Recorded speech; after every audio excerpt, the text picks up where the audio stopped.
We do have actually one of them on right now. Actually, we have Jonathan Watsley, who is one of the original founders of Wealth at Work, a leading financial well-being and retirement retirement specialist.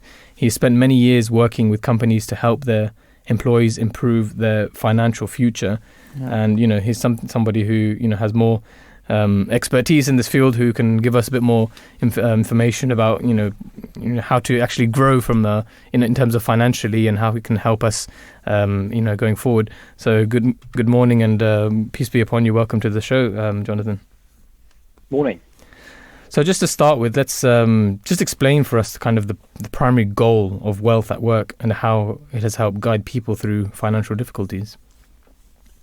Yeah, sure. So we work with a lot of employers across the country, actually about 750 different organizations. And basically we go and talk to their employees around a whole range of financial issues. So that could be everything from how to create a budget, how to manage your money better, through to how to deal with debt, how to save for the future, particularly retirement, and then when people get to retirement, what are the financial considerations they have at that point, and what are the options that they may have. So we talk to literally hundreds of thousands of people a year around all these sorts of issues. So that's amazing. I mean, that's one thing that that we've been discussing a lot in terms of educational system, and how we don't really have much financial education, if that makes sense, and how to manage your money, etc. That's not something that I know. Just growing up here in my time, it's not too long ago, but we didn't really get much information on that, or how to go forward managing our finances. But what kind of advantages do you think that kind of education can have when dealing with significant debt, or even before we get to that? Yeah, so I think one of the big things is ensuring that it's done in the context of people understanding almost, kind of basic maths, really. So when I think it's a really good thing that in schools, actually, there is much more financial awareness created about things that people, that children will face, particularly when they're in their teens and they're going to be moving on at some point, and making sure that they understand, all the things around the cost of living, and actually what are the costs of living, and actually if you end up, getting a credit card, then how does that actually work? Because it then does tie back to sort of basic maths. One of the reasons that people often get into serious debt problems is because they don't understand how interest compounds up, therefore they don't understand how that debt's going to increase potentially very, very quickly if they're not paying any of it down. So it's kind of almost combining some of the, if you like, basic maths with kind of real life situations that they may well face. Jonathan, just wanted to ask, to pay off the debt, it's important that we do save as well. What advice would you give to some of the listeners out there and everyone that helps save our money the best possible way? Yeah, so I think the first thing is to think about how you run your weekly or your monthly budget. We've done a lot of research over the years, and some of the themes that come through from that research shows that often people are just quite bad at managing money. So I'll give you some examples. So if you look at things like subscriptions, so subscription to, music services, film services, the gym, often people sign up on direct debits, and they almost forget they have these things, and they don't actually use them. That's true. And when we look through their, if you like, their monthly bank statement, it's like, look, you've got all these direct debits going out. Are you actually using them? And they're going, oh, blimey, I completely forgot about that. I didn't realize I had that. Yeah. And so. And then you start looking at some of the, what I would call the relatively big ticket costs that most people will have. So if you think about things like mobile contracts, broadband contracts, you think about insurances that most people will have. So car insurance or household insurance. We still find that a lot of people will not shop around for those, and they will get into these auto renews. And yet, if you actually, and of course you have to make the effort, but if you go and shop around, I mean, we've got lots of examples where we can see people have saved literally hundreds and hundreds of pounds. And the interesting thing about that is they're not depriving themselves of the service. They're still buying the service. They're just buying it at a much more competitive rate. So if you get that cost side of if you like, your personal balance sheet under control, then often that can free up money.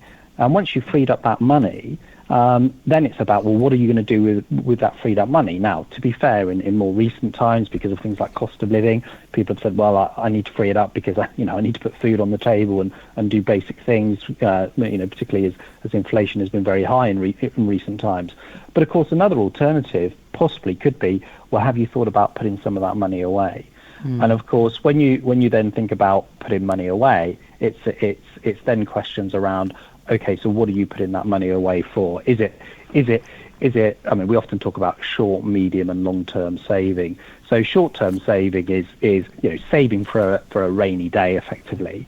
And quite interesting to know that in some more recent research we've done, 40% of people say in our research that if they had an unexpected cost come along, they would struggle to pay that cost. So that short-term saving is really, really important.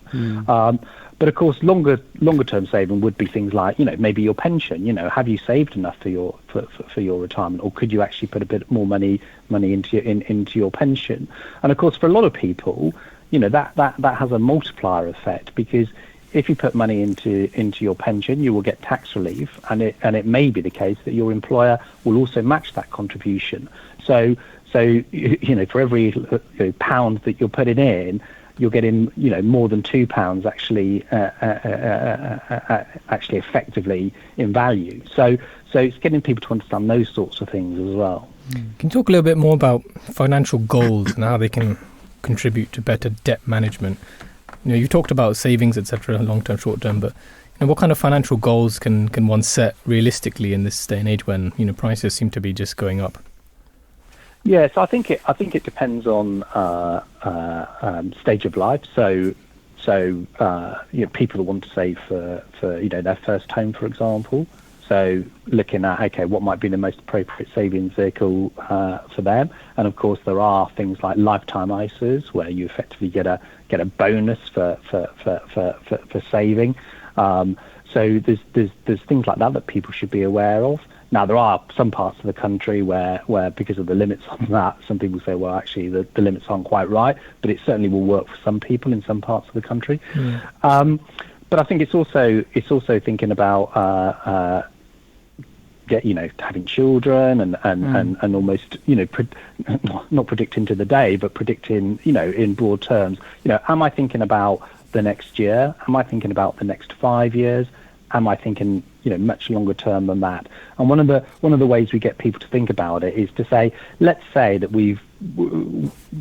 individual can free up £100 a month to save. The question would then be is, how are you going to split that £100 in terms of your, the savings vehicles you might use? So are you saying, actually, I just need to put that £100 away for short-term needs? If the car breaks down, I know I won't be able to afford to fix it. Therefore, I need to have it readily available to fix the car if it does break down. Or are you saying, okay, well, I'm going to put a third of it into short-term saving, but I'm going to put a third of it into medium-term saving because I've got an eye on buying a bigger house, in 5 years' time or whatever it might be, and I'm going to put a third of it into my pension. So it's, again, thinking about when you have got free money, how do you want to divide that up? And of course, that's only a moment in time. You might say a third today, but actually in 2 years' time, or once you've reached that financial goal, let's say you were saving to move house, you've now moved house, that's no longer a goal, but you have a different goal. So it does move over time. Yeah. Jonathan, there's one of the big things that we need to worry about. There's certain pitfalls, common ones as well, when someone's trying to pay off debt. Can you just give us a bit more information of what are these pitfalls, what we should avoid when we're trying to pay off debt? People talk about loan sharks, etc. I know that's just one thing that comes to mind, but I mean, is there anything else that somebody really needs to look out for when they are in a situation where they need to pay off their debt? Yes, I think there are lots of ways that people can get money effectively. So if you think everything from bank loans to payday loans, as you say, to credit cards, even a lot of employers these days will do salary advances. So effectively you can take your salary earlier in the month. But often, not always, but often there are charges attached to that as well. So again, it's thinking about what is the true cost of some of these things. So just a couple of examples on that. So again, if you think about your employer says, well, I can do a salary advance, but it's going to cost you X amount for me to earlier. Now, if that's a one-off thing, that might be worth doing. So, for example, your car breaks down. If you don't fix the car, you can't get to work, and if you can't get to work, you can't earn money.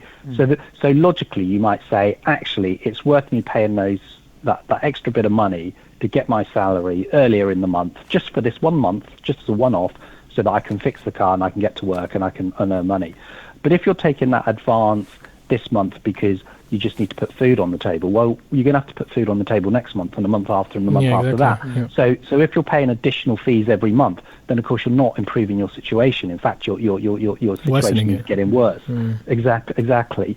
So there's an element with some of these things of around, it depends what you're using it for. And if let's take another example. Let's take credit cards. So a whole range of credit cards and different rates out there. But broadly speaking, credit cards are quite an expensive way to raise debt. So if people have got debt and maybe on multiple cards, one of the first things to do is to look to see if there's any of those providers, or indeed other providers, that would give you an interest-free period, because sometimes you can consolidate those cards and they will say, right, we'll give you interest-free period for 9 months, whatever it might be, and then you will have an interest rate of X. But the point of those interest-free periods is that that may give you breathing space. That may give you a few months to sort of get your finances in a bit better shape. So, but high level, the key thing is what is the cost of that debt that you're taking on? We often talk about good debt and bad debt. So an example of kind of good debt is, say, a mortgage on a house, because most people would if they want to own a house would have to get a mortgage. Very very few people would be able to just go and buy one. So but there's nothing wrong with debt. If you're going out, you're getting that rate for your mortgage. Clearly, there's a whole process you're going through to make sure that it's affordable. I mean, at the extremes, we know you can have problems, particularly when interest rates go up. But there are some safeguards around that to help protect the individual. So something like mortgage debt, we would say that's kind of like a good debt, really. Okay, you're going to review it, renew it, and all the rest of it. But all things being equal, it's not like a bad thing. Whereas when you get into things like payday loans and credit cards to a degree, you can start going, this is kind of quite bad debt. This isn't stuff you really want. And okay, they're useful vehicles maybe to get you through a short period when you buy a bigger item that you don't normally buy.